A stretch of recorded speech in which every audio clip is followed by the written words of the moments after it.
ভারতে চিন্ময় কৃষ্ণ দাসের আইনজীবী, চিকিৎসার জন্য ভারতে চিন্ময় কৃষ্ণ দাসের আইনজীবী বাংলাদেশে আক্রান্ত হয়ে ভারতে এসেছেন রবীন্দ্র ঘোষ। কথা বলবো আমাদের প্রতিনিধি অনুপের সঙ্গে। অনুপ, কি বললেন চিন্ময় কৃষ্ণ দাসের আইনজীবী?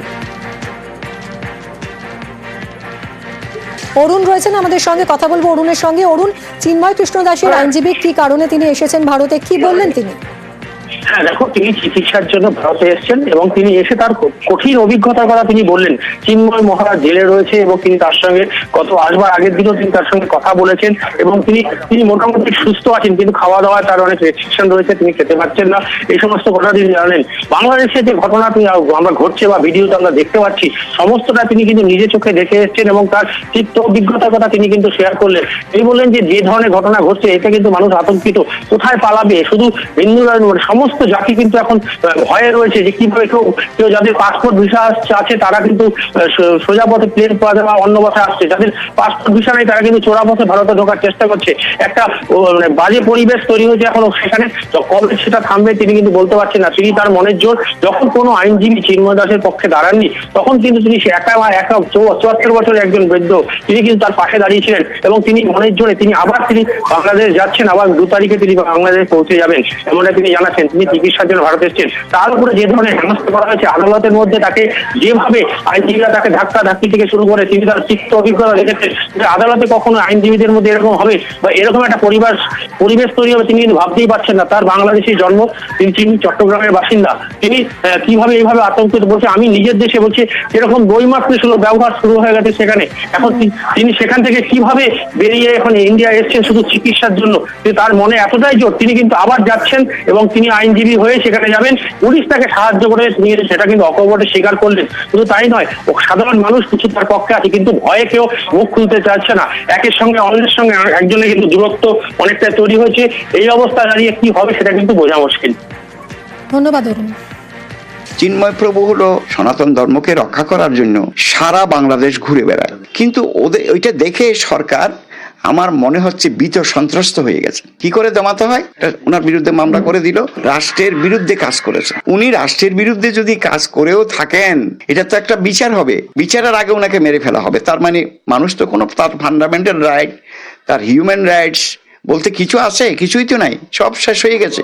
এটা কি একটা দেশের সম্মান রইল?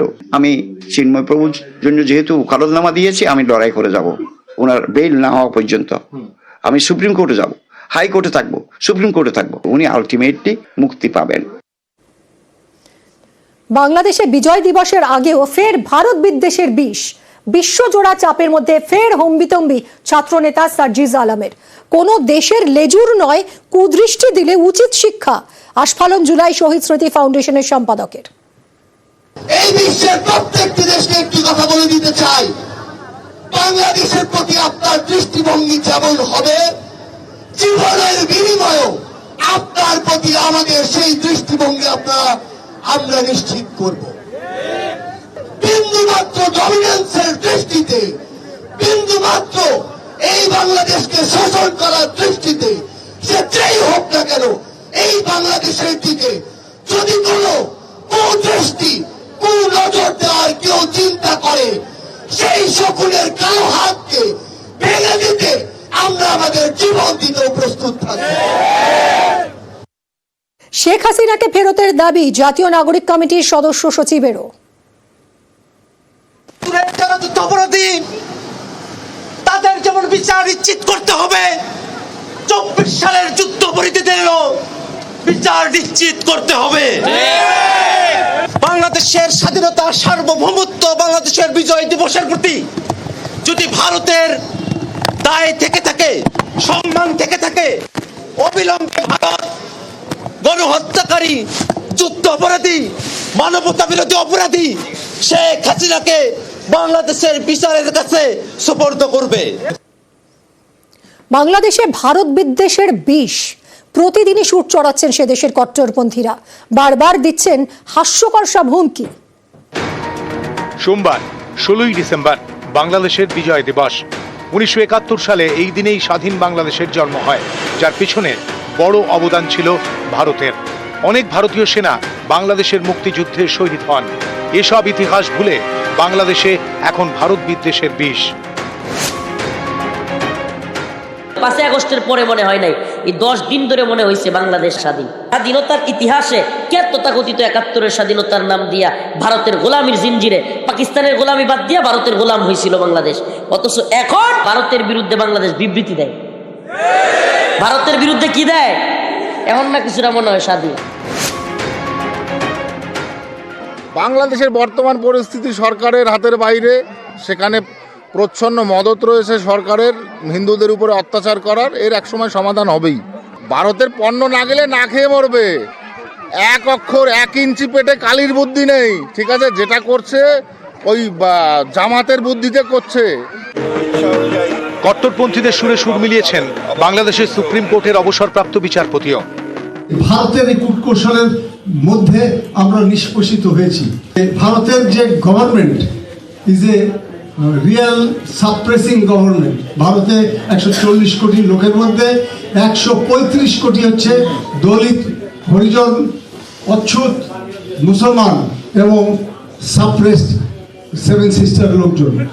এদের মুক্তি দান করার জন্য আমরা যথেষ্ট। আমাদের দেশের সেনাবাহিনী এবং সৈনিকের সম্মুখ যুদ্ধে LGBT সমাজের সৈনিকরা কক্ষিণ কালেও জয়লাভ করতে পারবে না। বাংলাদেশের রাষ্ট্রপতি, প্রধানমন্ত্রী, বিরোধী দলীয় নেত্রী, গুরুত্বপূর্ণ হত্যাকর্তারা যখন ডাক্তার দেখাতে বিদেশে যান, লজ্জা লাগে না বাংলাদেশের রাষ্ট্রের যারা রাজনীতি করে যে এই দেশের নাগরিক হয়েছে আরেক দেশে ট্রিটমেন্ট নিতে যায়? এইরকম একটা নির্লজ্জ রাষ্ট্র ব্যবস্থা সে 53 বছরে আমাদেরকে দিয়েছে। এবং কোন রাজনৈতিক দলের নেতারা লজ্জিত না এই কারণে। দেখবেন সে মরতে সিঙ্গাপুরে যাবে, কিন্তু বাংলাদেশে ঢাকা মেডিকেলে ভর্তি হবে না। সে মরতে থাইল্যান্ডে যাবে, ব্যাংককে যাবে, ভারতে যাবে, তারপর বাংলাদেশের স্বাস্থ্য খাতকে সে ভালো করবে না। গত আগস্ট থেকে শেখ হাসিনা দেশ ছাড়া। তিনি বাংলাদেশ ছাড়তেই সেখানে সংখ্যালঘুদের উপর অত্যাচার শুরু হয়। এরপর ইসকনের সন্ন্যাসী চিন্ময় কৃষ্ণ দাসকে গ্রেফতারের পর সংখ্যালঘুদের উপর অত্যাচারের মাত্রা কয়েক গুণ বেড়ে যায় বলে অভিযোগ। এই পরিস্থিতিতেও বারবার সৌহার্দ্যের বার্তা দিয়েছে ভারত। বিদেশ সচিব ঢাকায় গিয়ে বৈঠক করেছেন, বিদেশমন্ত্রীও সংসদে দাঁড়িয়ে বন্ধুত্বের বার্তা দিয়েছেন। কিন্তু বাংলাদেশের কট্টরপন্থীরা এর মূল্য বুঝছেন না। তাদের গলায় শুধুই হুঙ্কার। আমরা শুধু ভারতকে একটি জিনিসই বলে দিতে চাই, আপনাদের সাথে আমাদের সম্পর্ক কি হবে সেটা আপনারা আপনাদের কাজের মাধ্যমে নির্ধারণ করবেন। যেই খুনি হাসিনা এতগুলো মানুষকে খুন করে এই বাংলাদেশ থেকে পালিয়ে গিয়েছে, বাংলাদেশের মানুষের দ্বারা এই দেশ থেকে তাড়িত হয়েছে, সেই খুনি হাসিনাকে আপনারা আশ্রয় দিয়েছেন। যদি এই বাংলাদেশের সাথে আপনাদের সম্পর্ক স্থাপন করতে চান, খুনি হাসিনাকে বাংলাদেশে ফিরিয়ে দিন।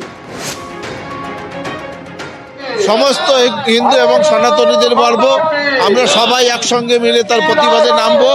প্রয়োজনে বাংলাদেশে ওই ইউনিট সরকারের ঘাট ধরে গদি থেকে নামিয়ে হিন্দুদের আমরা তারা যাতে সুরক্ষা পায় এবং তারা সঠিকভাবে বসবাস করতে পারে সেই ব্যবস্থা করতে হবে। ভারতের চাপের মুখে সম্প্রতি সুর নরম করে বাংলাদেশের ইউনূস সরকার। সে দেশে সংখ্যালঘু নির্যাতনের কথা স্বীকার করে নেয় অন্তর্বর্তী সরকার। এ নিয়ে অন্তর্বর্তী সরকারের প্রধান মোহাম্মদ ইউনূসকেও নিশানা করেছেন বাংলাদেশের কট্টরপন্থীরা। বিবেকবোধের জায়গায় যদি আমাদের মনে হয় যে কেউ আপনারা এই অভ্যুত্থানের স্পিরিটের সাথে বিশ্বাসঘাতকতা করছেন, ইভেন প্রফেসর ডক্টর মোহাম্মদ ইউনূসও যদি হয়, আমরা তাকেও ছেড়ে কথা বলবো না। নিউজ 18 বাংলা। আজ বাংলাদেশের 54তম বিজয় দিবস। ফোর্ট উইলিয়ামে বিজয় দিবস পালিত হলো। বাংলাদেশ থেকে 9 জন মুক্তিযোদ্ধা এসেছেন কলকাতায়। 1971-এ ভারতীয় সেনার কাছে পাকিস্তানের সেনা আত্মসমর্পণ করে। 71-এর 16 ডিসেম্বর জন্ম হয় স্বাধীন বাংলাদেশে। আর এই দিনটিকেই বিজয় দিবস হিসেবে পালন করে ভারতীয় সেনাবাহিনী। পদ্মা পাড়ের হিংসার নিন্দায় সরব হয়েছেন বাংলাদেশের 9 জন মুক্তিযোদ্ধাও। পিস লাভিং পিপল না, তারা দুই একটা হোস্টাইল, তারা সংখ্যায় খুবই কম। এটা মনে হয় এটা বৃহত্তর জনগোষ্ঠীর কথা না। They are very few in number.